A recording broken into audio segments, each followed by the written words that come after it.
Hello everyone, welcome back to my channel. दोस्तों, प्रस्तुत है आज की ब्रेकिंग न्यूज। प्रधानाचार्य समेत 19 मतदान अधिकारी प्रशिक्षण में गायब रहे, एफआईआर दर्ज करने के आदेश। प्रधानाध्यापिका समेत 4 अनुपस्थित, वेतन रोकने के निर्देश। एक क्लिक करते ही सामने होगा स्कूल का सारा कोर्स। उच्च प्राथमिक विद्यालय के मैदान में बनेगा बैडमिंटन कोर्ट। राष्ट्रीय आय एवं योग्यता परीक्षा में बढ़ाएं प्रसिद्धि छात्रों का प्रतिभाग। AD basic. चुनाव ड्यूटी कटवाने के लिए अजब गजब बहाने नहीं चलेंगे, मेडिकल टीम के सामने होना होगा हाजिर। मतदान प्रक्रिया को बारीकी से समझें पीठासीन। निर्वाचन ड्यूटी को लेकर शैक्षिक महासंघ ने सीडीओ को सौंपा ज्ञापन। शिक्षक कर्मचारियों को भ्रमित करने के मकसद से एनपीएस को बताया जा रहा बेहतर। आइए देखते हैं दोस्तों खबरें विस्तार से। जी हाँ दोस्तों, आप देख पा रहे हैं खबरें विस्तार से किंग्समैन ई-हब यूट्यूब चैनल पर।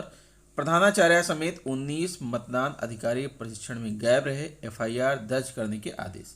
एफआईआर नहीं तो कार्याध्यक्षों पर कार्रवाई की संस्तुति होगी। ललितपुर विधानसभा चुनाव को लेकर पीठासीन अधिकारी एवं मतदान अधिकारी प्रथम का प्रशिक्षण कार्यक्रम शुक्रवार को राजकीय इंटर कॉलेज में आयोजित किया गया।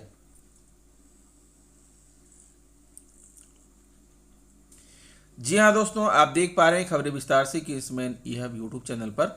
प्रधानाचार्य समेत 19 मतदान अधिकारी प्रशिक्षण में गायब रहे, एफआईआर दर्ज करने के आदेश। एफआईआर नहीं तो कार्याध्यक्षों पर कार्रवाई की संस्तुति होगी। ललितपुर विधानसभा चुनाव को लेकर पीठासीन अधिकारी एवं मतदान अधिकारी प्रथम का प्रशिक्षण कार्यक्रम शुक्रवार को राजकीय इंटर कॉलेज में आयोजित किया गया, जिसमें जीजीआईसी प्रधानाचार्य समेत 19 अधिकारी और कर्मचारी अनुपस्थित रहे। जिला निर्वाचन अधिकारी आलोक सिंह ने अनुपस्थित रहने वालों का 1 दिन का वेतन काटने और इनके खिलाफ 3 दिन में एफआईआर दर्ज करने के आदेश दिए हैं। अनुपस्थित रहे जिला निर्वाचन अधिकारी डीएम आलोक सिंह ने प्रशिक्षण में अनुपस्थित कर्मियों का 1 दिन का वेतन रोकने के साथ साथ सुसंगत धाराओं में एफआईआर दर्ज करने के लिए संबंधित कार्यालय अध्यक्ष को निर्देश दिए। साथ ही यह भी निर्देश दिए गए कि यदि 3 दिन में एफआईआर दर्ज नहीं कराई जाती तो कार्यालय अध्यक्ष की निर्वाचन कार्य में बाधा उत्पन्न करने में संलिप्तता मानते हुए उनके विरुद्ध निर्वाचन आयोग को अग्रेतर कार्रवाई को पत्र प्रेषित किया जाएगा। उन्होंने यह भी कहा कि प्रशिक्षण का समय सुबह 10 बजे से शाम 5 बजे तक है। जो कर्मचारी सुबह 10 बजे के बाद प्रशिक्षण में उपस्थित होते हैं उन्हें प्रशिक्षण लेने के बाद भी अनुपस्थित माना जाएगा और उनके विरुद्ध कार्रवाई की जाएगी। सीडीओ ने चारों का वेतन रोकने के लिए बीएसए को दिए निर्देश। कमालगंज। कोरोना से बचाव के लिए चल रहे टीकाकरण अभियान का निरीक्षण करने पहुंचे सीडीओ को शेखपुर विद्यालय में प्रधानाध्यापिका, 2 सहायक अध्यापक और शिक्षाविद अनुपस्थित मिले। सीडीओ ने बीएसए को अनुपस्थित शिक्षकों का वेतन रोकने के निर्देश दिए। किशोरों का टीकाकरण होता न देख उन्होंने नाराजगी जताई। मुख्य विकास अधिकारी एम अरुणमौली शुक्रवार दोपहर करीब 12:30 बजे शेखपुर गांव के प्राथमिक विद्यालय में चल रहे टीकाकरण अभियान का निरीक्षण करने पहुंची। यहां स्वास्थ्य कर्मी अक्षय व सहायक अध्यापक सत्य प्रकाश मौजूद मिले। स्वास्थ्य कर्मी ने बताया कि 5 लोगों का टीकाकरण किया गया है। सीडीओ ने बच्चों के टीकाकरण की जानकारी ली तो स्वास्थ्य कर्मी ने बताया कि ग्राम पंचायत में 15 में से 17 वर्ष के करीब 50 किशोर टीकाकरण कराने को शेष हैं। सीएचसी से वैक्सीन न मिलने पर किशोरों का टीकाकरण नहीं किया गया। स्कूलों में तैयार होगी डिजिटल लिटरेसी, दैनिक गतिविधियों की भी मिलेगी जानकारी। औरैया। माध्यमिक शिक्षा विभाग डिजिटल लिटरेसी की मदद से स्कूलों में शैक्षिक गुणवत्ता बढ़ाएगा। इसके लिए हर स्कूल की वेबसाइट तैयार होगी। इसमें हर स्कूल का कोर्स, यहाँ रोजाना होने वाली गतिविधियों, स्कूलों से जुड़ी जानकारी उपलब्ध होंगी। छात्र छात्राएं घर बैठे पढ़ाई कर सकेंगे। DIOS ने प्रधानाचार्यों को 100% बच्चों को ईमेल आईडी और अन्य जानकारियां वेबसाइट पर अपलोड करने के निर्देश दिए हैं। कोविड संक्रमण के बीच प्रभावित हो रही शैक्षिक गतिविधियों को पटरी पर लाने के लिए माध्यमिक शिक्षा विभाग खुद को हाईटेक बनाने जा रहा है। बोर्ड के शताब्दी वर्ष पूरा होने के बाद शैक्षिक पाठ्यक्रम को डिजिटल लिटरेसी तैयार करने की योजना बनाई गई है। जिले में संचालित 15 राजकीय 60 सहायता प्राप्त इंटर कॉलेज और 200 वित्त विहीन स्कूलों को वेबसाइट तैयार होगी। माध्यमिक शिक्षा विभाग ने सभी स्कूलों के प्रधानाचार्य को पत्र जारी करके स्कूलों को वेबसाइट तैयार करके शैक्षणिक एवं स्कूल की गतिविधियों को अपलोड करने के लिए कहा है। आईडी तैयार करने को कहा है। सभी विषयों को डिजिटल लिटरेसी तैयार करके अपलोड। इतना ही नहीं, स्कूल में पंजीकृत होंगी। नए एकेडमिक कैलेंडर में 100% बच्चों की ईमेल वेबसाइट को प्रदर्शित करना होगा। शिक्षण कार्य में होगी सहूलियत। स्कूल की वेबसाइट तैयार होने के बाद कोर्स पूरा करने में परेशानी नहीं होगी। कोरोना या फिर किसी अन्य कारणों से स्कूल के बंद होने पर भी छात्र छात्राएं घर बैठे अपने कार्य के बारे में जानकारी कर सकेंगे और अध्ययन करेंगे। इससे स्कूलों के शैक्षणिक कार्य प्रभावित नहीं होंगे। इससे शिक्षण कार्य में भी सहूलियत होगी। DIOS चंद्रशेखर मालवीय ने बताया कि डिजिटल लिटरेसी के तहत स्कूल का पूरा विवरण वेबसाइट पर अपलोड करना होगा, जिसमें छात्र संख्या, क्रम, शिक्षकों की तैनाती, विषय विशेषज्ञों की जानकारी, कॉलेज की उपलब्धियां, प्लेसमेंट, संचालित हो रहे कोर्स, दैनिक शिक्षण कार्य की गतिविधि आदि अपलोड की जानी है। सभी का बोर्ड के निर्देशों का पालन करने के निर्देश। नगर के आसपास के लोगों को मिलेगा पसीना बहाने का अच्छा मौका। गजरौला नगर पालिका के सामने उच्च प्राथमिक विद्यालय के मैदान में जल्द ही बैडमिंटन कोर्ट बनेगा। बच्चों को खेल के मैदान के साथ ही कड़ाके की सर्दी में दोपहर को धूप में बैठने की कमी दूर होगी। आसपास के लोग स्कूल की छुट्टी के बाद बैडमिंटन कोर्ट में पसीना बहाकर स्वास्थ्य लाभ उठा सकेंगे। दरअसल नगर पालिका के सामने उच्च प्राथमिक विद्यालय नगर के सबसे पुराने स्कूल में गिना जाता था।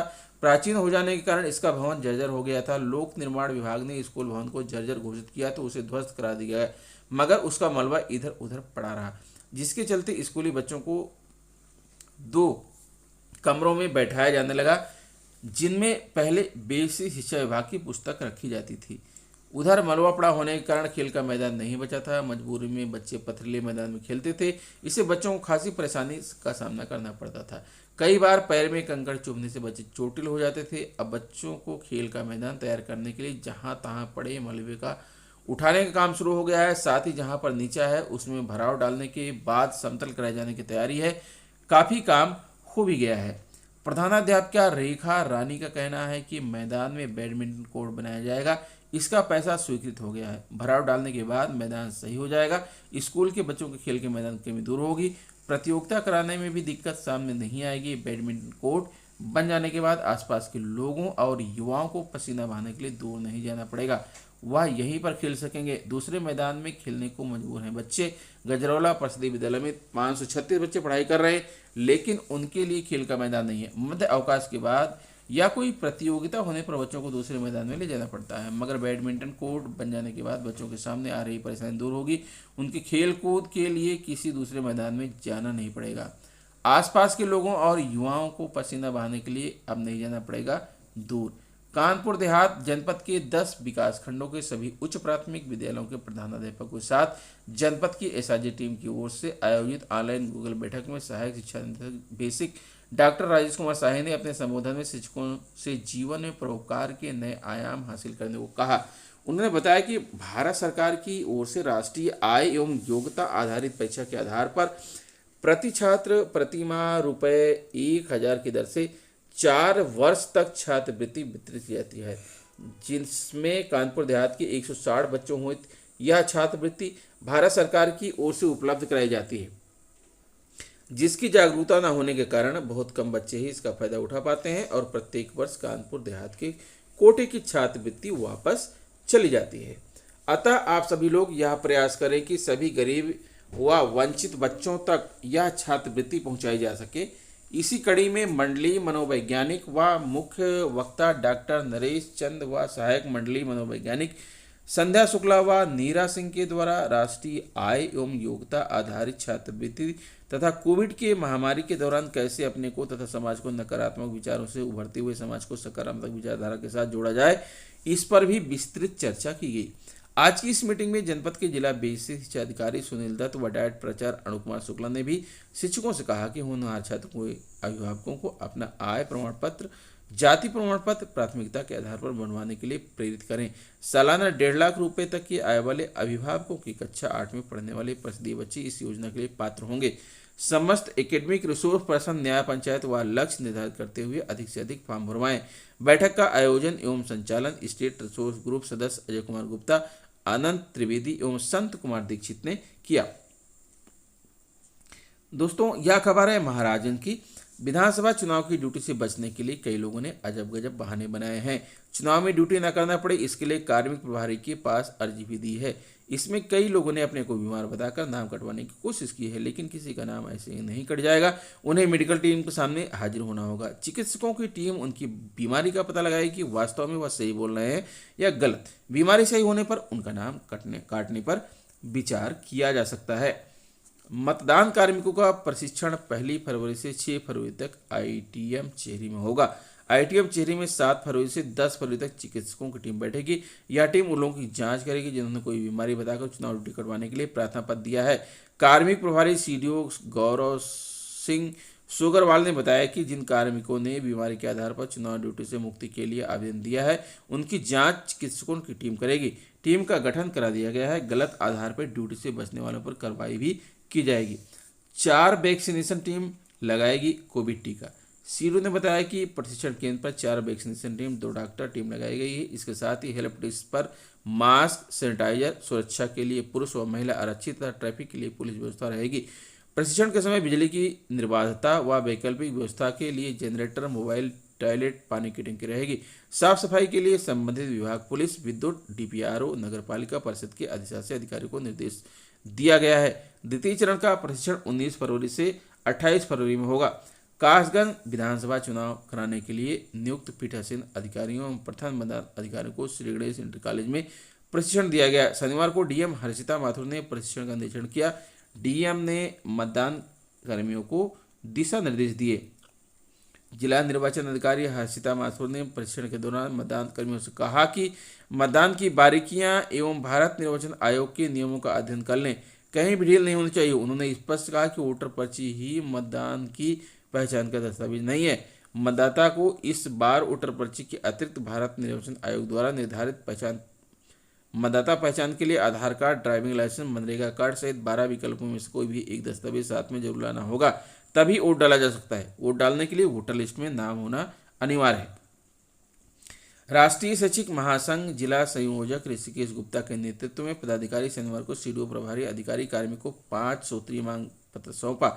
निर्वाचन ड्यूटी संबंधी समस्या को दूर करने की मांग की। मुख्य निर्वाचन अधिकारी के आदेश का हवाला देते हुए महासंघ के जिला संयोजक ने बताया कि सरकारी सेवा में कार्यरत पति पत्नी की भी चुनाव में ड्यूटी लगा दी गई है। ऐसे में उनके बच्चों के देखभाल में दिक्कत होगी। दोनों में किसी एक को निर्वाचन ड्यूटी से कार्यमुक्त करना जरूरी है, जिससे वह अपने बच्चों की देखभाल कर सकें। इसके अलावा गर्भवती, नवप्रसूता व छोटे बच्चों को स्तनपान कराने वाली व अन्य अपरिहार्य परिस्थिति वाली शिक्षिकाओं को भी निर्वाचन ड्यूटी से मुक्त किया जाए। कई शिक्षिकाओं की ड्यूटी पीठासीन अधिकारी के रूप में लगा दी गई है। इस ड्यूटी में असहज महसूस करने वाली शिक्षिकाओं की ड्यूटी मतदान अधिकारी प्रथम एवं मतदान अधिकारी द्वितीय के रूप में लगाया जाए। शिक्षिकाओं व महिला कर्मचारियों की ड्यूटी उनके कार्यस्थल के निकट के बूथ पर लगाई जाए।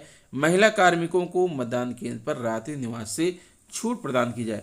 शिक्षक कर्मचारियों को भ्रमित करने के मकसद से एनपीएस को बताया जा रहा है बेहतर। कर्मचारियों में भ्रम फैलाने का आरोप।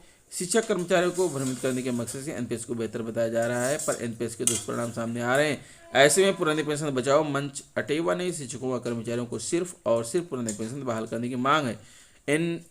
एनएमओपीएस राष्ट्रीय अध्यक्ष अटेवा अध्यक्ष विजय बंधु ने कहा कि मुख्य सचिव ने जो बैठक करके नई पेंशन व्यवस्था बेहतर बताने का काम कर रहे हैं, उससे वह भ्रमित कर रहे हैं। अटेवा के प्रदेश महामंत्री डॉक्टर नीरज त्रिपाठी ने कहा कि तर्कहीन तथ्यों के साथ एनपीएस खूबियां बता रहे हैं। डॉक्टर राजेश ने बताया कि निष्पक्ष आकलन की जरूरत है।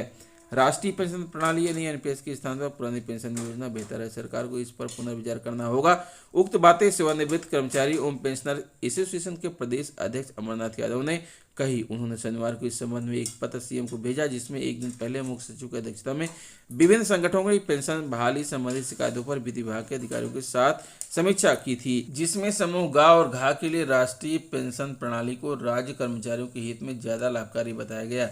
इस बात को संज्ञान में लेते हुए एसोसिएशन ने कहा कि पेंशन बहाली योजना का तुलनात्मक अध्ययन में यह सामने आया कि राष्ट्रीय पेंशन प्रणाली के जरिए जो लाभ कर्मियों को मिलने की बात कही जा रही है वह वास्तविकता से दूर है।